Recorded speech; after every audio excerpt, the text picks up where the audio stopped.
ಎಲ್ಲೆಲ್ಲಿ ಮುಕ್ತಿ ಐತಿ, ಆದ್ರೆ ಅದು ಕಾಣಬೇಕಾಗಿತ್ತು ಅಂದ್ರೆ ನಮಗ ಒಬ್ಬ ಗುರುವಿನ ಅವಶ್ಯಕತೆ ಬೇಕಾಗ್ತದ.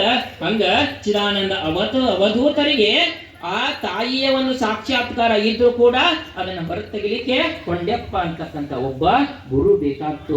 ಆ ಗುರುವಿನಿಂದ ನಿನ್ನೆಯ ದಿವಸ ಈ ಪುರಾಣವನ್ನ ಬರೀಲಿಕ್ಕೆ ಪ್ರಾರಂಭ ಮಾಡಿದ್ರು. ಪೀಠಿಕಾ ಅಧ್ಯಾಯದೊಳಗ ಆ ಗುರುವಿನ ಸ್ಮರಣೆಯನ್ನ ಮಾಡಿ ಈ ಪುರಾಣವನ್ನ ಓದೋದ್ರಿಂದ ಕೇವಲ ಹೇಳಿದವರಿಗೆ ಮಾತ್ರ ಅಲ್ಲ, ಇದನ್ನ ಹೇಳಿದವರಿಗೆ ಕೇಳಿದವರಿಗೂ ಕೂಡ ಆ ಮುಕ್ತಿಯನ್ನ ಭಕ್ತಿಯನ್ನ ನೀಟಾಗಿ ಸಾಲು ಕೂತ್ಕೊಳ್ರಿ ಎಲ್ಲರೂ. ದಯವಿಟ್ಟು ಕೈ ಮುಗಿದ್ಕೊಂಡು ಕೇಳ್ಕೊಂತೀವಿ.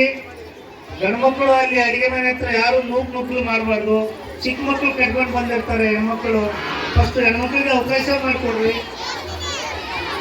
ದಯವಿಟ್ಟು ಮಾತಾಡ್ಬೇಡ್ರಿ, ಗಲಾಟೆ ಮಾಡ್ಬೇಡ್ರಿ, ಸಂತೆ ಬಜಾರ್ ಮಾಡ್ಬೇಡ್ರಿ.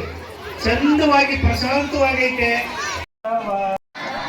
ಶ್ರೀ ಗುರು ಬಸವಲಿಂಗಾಯ ನಮೋ. ಶ್ರೀ ಗುರು ಬಸವಲಿಂಗಾಯ ನಮೋ.